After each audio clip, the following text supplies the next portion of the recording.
आप सभी को मेरा नमस्कार। आज एक न्यू सब्जेक्ट की बात करते हैं, छोटा सा लेक्चर जिसमें मध्य प्रदेश आबकारी अधिनियम एक्साइज जो लॉ है 1915 का, इसके बारे में बात करते हैं। बेसिक इन्फॉर्मेशन जो कि MPADPO में आता है। सबसे पहले बात की जाए कि ये जो है इसका एक्ट संख्या कितना है, तो 2 है। ये सारे क्वेश्चंस पूछे जाते हैं क्योंकि 35 लॉज है, तो किसी में से कोई भी क्वेश्चन बन सकता है, इसलिए छोटी छोटी चीज़ों का भी ध्यान रखकर चलना पड़ता है।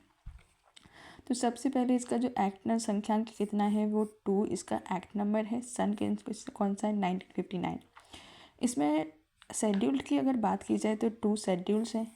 अगर बात की जाए सेक्शंस की तो 69 सेक्शंस हैं। अगर बात की जाए चैप्टर्स की तो इसमें 9 चैप्टर्स हैं। अगर ये बात की जाए कि ये लागू कहाँ कहाँ होता है, तो ये जो लागू होता है वो संपूर्ण मध्य प्रदेश पर लागू होता है। इसके पश्चात अगर बात की जाए कि इसको कंसेंट किसकी मिली है, तो 1915 के समय कौन हुआ करते थे, गवर्नर हुआ करते, क्योंकि 1947 में तो ये भारत स्वतंत्र हुआ है, तो उसके बाद ही प्रेसिडेंट जैसी कोई पोस्ट आई। उससे पहले गवर्नर हुआ करते थे। तो इसमें जो कंसेंट मिली है 1915 में, वो किसकी कंसेंट मिली है, गवर्नर जनरल की पूर्व मंजूरी से।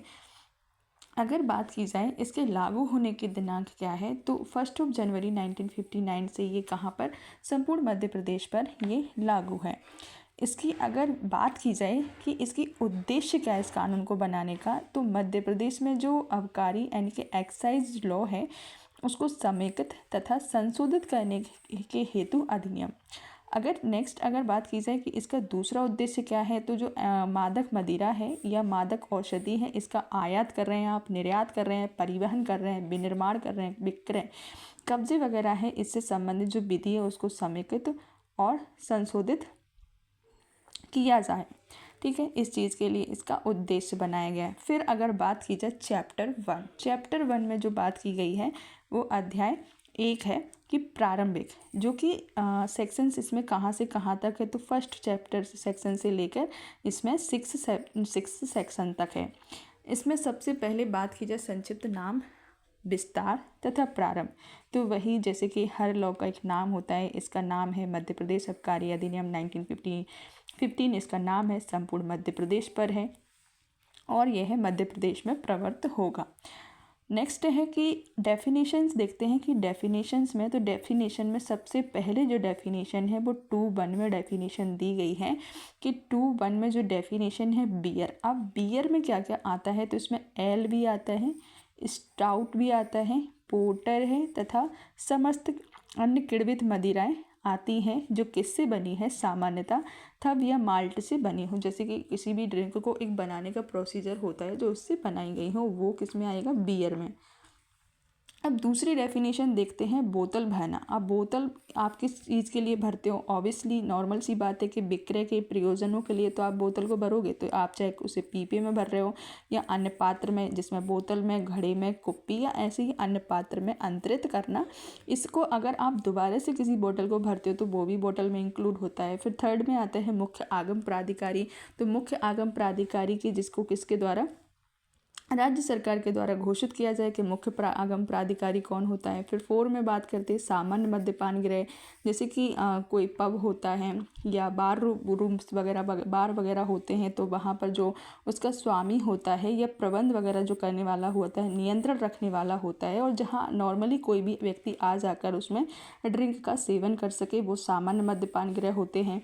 विपकृत या डिनेचर्ड 2(5) में है, तो 2(5) में विपकृत डिनेचर्ड जैसे होते हैं। तो विपकृत डिनेचर्ड में क्या शामिल है, तो मानवीय उपभोग के लिए आप ऐसी कोई रीति अपना रहे हो जिससे क्या हो जाए, वो पीने योग्य हो जाए और राज्य सरकार द्वारा विहित की जाए, तो वो विपकृत डिनेचर्ड में आ जाएगा।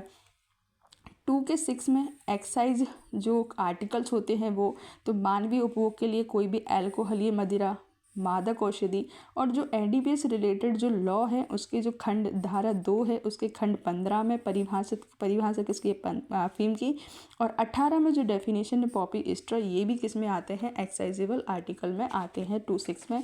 2(6) के बाद 2(6)(a), इसको आबकारी शुल्क की बात करते हैं, प्रति शुल्क। फिर 2(7) में आते हैं आबकारी अधिकारी। आबकारी अधिकारी कौन होता है, तो कलेक्टर होता है या कोई भी अधिकारी हो सकता है या अन्य व्यक्ति जिसे किसके धारा 7 के अधीन नियुक्त किया गया हो और जिसमें शक्तियाँ वगैरह भी नियुक्त किए गए हैं। फिर 8 में है राजस्व अधिकारी। राजस्व अधिकारी जो राजस्व अबकारी राजस्व क्या होता है, जैसे आप फीस पे कर रहे हो, शुल्क पे कर रहे हो, टैक्स वगैरह पे कर रहे हो, या फिर शास्ति वगैरह है, संदाय वगैरह है, ये सारी चीज़ें किस में आएंगी, अबकारी राजस्व में। लेकिन अगर कोई कोर्ट है उसके द्वारा कोई जुर्माना अधिरोपित किया गया है तो वो किस में कवर नहीं होता है, वो अबकारी राजस्व में कवर नहीं होता है। देन 9 में बात करते हैं निर्यात। निर्यात को किसको बोलते हैं, जैसे आप एक स्टेट से क्या कर रहे हो, स्टेट के भीतर ला रहे हो, भारत के बाहर या राज्य के भीतर ला रहे हो तो वो निर्यात होता है। आयात अर्थात की निर्यात यानी कि एक राज्य से आप दूसरे राज्य में ले जा रहे हो, दूसरे देश में ले जा रहे हो तो वो निर्यात होना, यानी कि बेचना, दूसरे राज्य में ले जाकर बेचना या दूसरे देश में जाकर लेकर। फिर आयात आप मतलब भारत के भीतर ला रहे हो, एक राज्य में दूसरे राज्य में या भारत के भीतर कहीं देश से भी ला सकते हैं। देन इसकी एक और डेफिनेशन है ट्रांसपोर्ट क्या होती है, तो भारत के भीतर ही एक स्थान से दूसरे स्थान को ले जाना ट्रांसपोर्ट में कवर होती है, जो कि 219 में इसकी डेफिनेशन दी हुई है। फिर आता है मादक द्रव्य, 11A में है मादक द्रव्य में कोई भी मदिरा या मादक औषधि आती है। 212 में मादक औषधि क्या होती है, तो जो भारतीय भांग का पौधा होता है, जैसे कैनबिस सैटिवा इसका साइंटिफिक नाम है, और इसमें जो पत्तियां फलने फूलने वाले सिरे होते हैं, इसके डंठल वगैरह भी होते हैं, इसमें भांग भी आता है, सिद्धि आता है, गांजा नाम से सारी चीज़ें इसमें इंक्लूड होती हैं। और तीसरे पोर्शन में, क्योंकि सेकेंड जो रिपील्ड है, मादक औषधि के उपयुक्त रूपों में से किसी भी रूप का मिश्रण जो निष्प्रभावी सामग्रियों सहित या रहित हो या उसमें तैयार किया गया कोई भी पेय, चाहे वो निष्प्रभावी हो या रहित हो या ना हो। 4th में आता है NDPS रिलेटेड, जो NDPS लॉ है उसमें क्या होने नहीं होना चाहिए, कवर नहीं होना चाहिए, तो वो किस में आ जाएगा, मादक औषधि में।